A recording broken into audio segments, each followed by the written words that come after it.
Tanya tentang orang ini, tetangga kita ini. Hai, aku ini cari seseorang yang begini. Kamu kenal dia enggak? Terus kita jawab, oh kenal sekali. Itu artinya apa? Negatif atau positif? Ayo, negatif atau positif? Sangat negatif. Sekian tahun kita jadi Kristen. Sampai di mana Tuhan mengenal kita?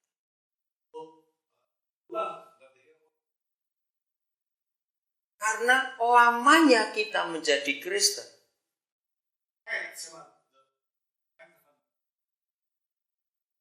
Belum tentu Tuhan bisa mempercayai kita. Musa adalah pribadi yang dikenal oleh Tuhan. Kita lihat Keluaran 33 ayat 17.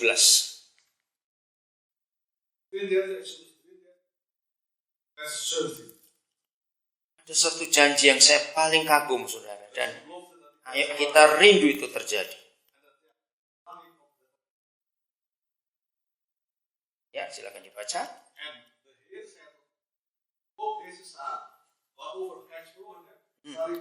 Amin.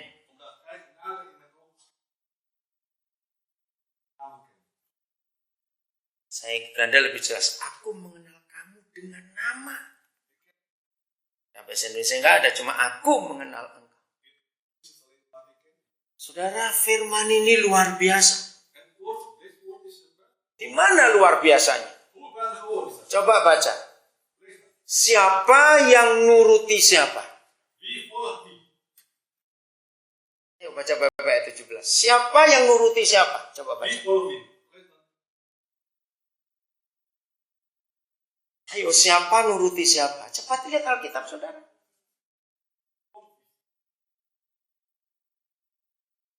Bukan. Bagaimana Tuhan bisa nurutin Musa?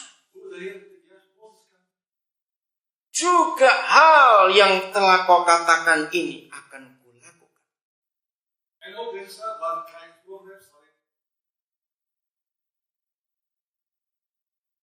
Saya mau tanya gini kepada saudara. Tuhan tahu nggak Musa bisa salah minta dan salah ngomong?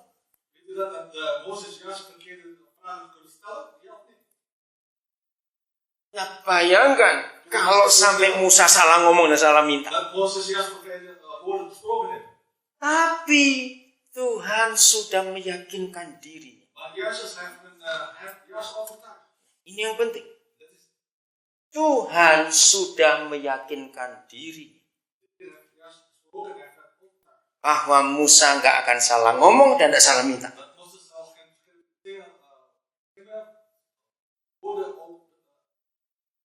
Coba bayangkan, kalau Tuhan tahu Musa bisa salah minta dan salah ngomong,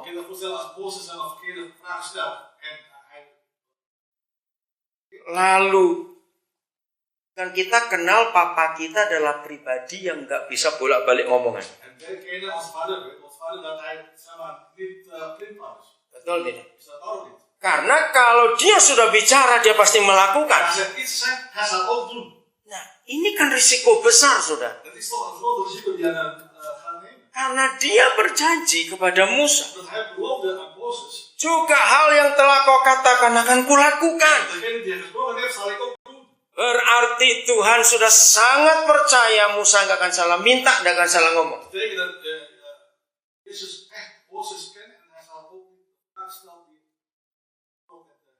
Amin. Di mana alasan utama Yahweh bisa seperti itu kepada Musa? Kalimat terakhir. Sebab aku mengenal engkau dengan namamu. Siapa yang sampai sore ini bisa meyakinkan Tuhan? Untuk diri kita sendiri-sendiri. Tuhan akan berbuat seperti ini kepada kita. Kita tahu Tuhan gak bisa kita sokok, gak bisa disokok. Arti kita harus menjaga diri kita untuk mempercayai dia. Karena kira-kira 20 tahun yang lalu saya mulai terpikir kata ini. Hanya bahasa Jerman dan bahasa Belanda, tapi Belanda paling kuat. Bicara soal kata pernikahan yang sangat hebat. Dan saya tidak ketemu di bahasa-bahasa lain yang saya bisa.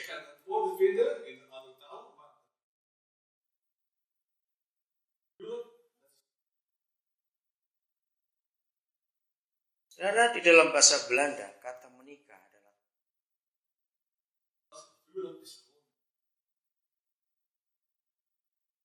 Saudara tahu arti kata itu? Dan tidak ada di bahasa yang lain. Jadi kalau Tuhan bisa vertrauen kita, karena dia menikah dengan kita. Tidak ada agama di dunia ini yang hubungan Tuhan dengan umatnya itu hubungan suami istri. Hanya Yesus Tuhan kita. Dia mengatakan, aku mempelai laki-laki dan kamu gerejaku mempelai perempuan.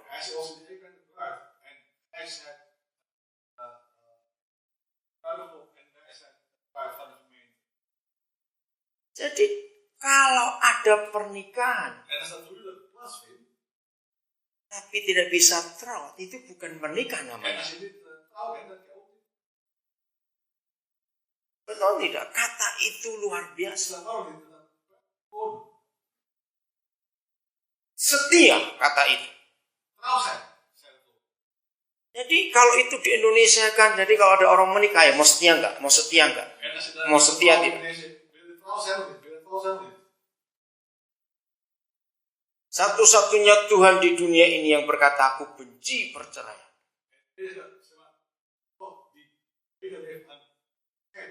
Itu hanya Tuhan kita. Malaikat 2 ayat 16, saudara lihat. Kalimat pertama saja, kagum saya dengan kata trouw dalam bahasa Belanda.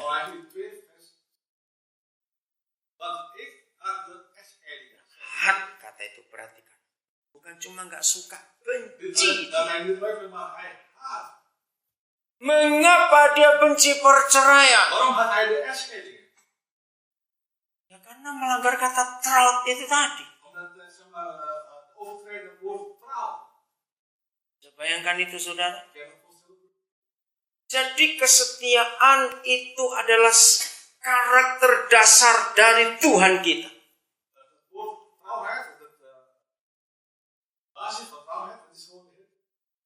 Karena apa saja yang dia katakan dan dia janjikan kepada manusia, percuma kalau dia nggak setia.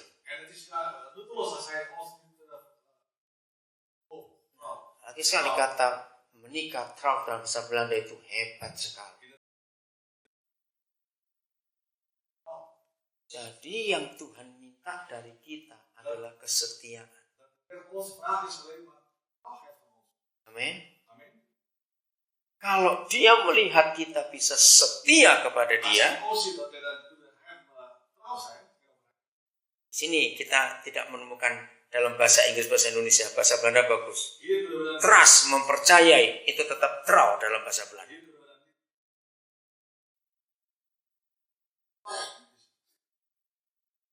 Maka itu kita yang ada di negeri Belanda harus tahu betul kata itu dan kebenaran ini. Jadi Tuhan hanya melihat dan mencari di antara kita yang mau setia kepada Dia. Sehingga Dia bisa mempercayai kita. Kisah Rasul 13 ayat 22.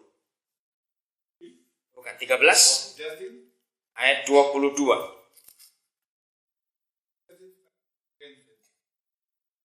Kita akan melihat ini, saudara.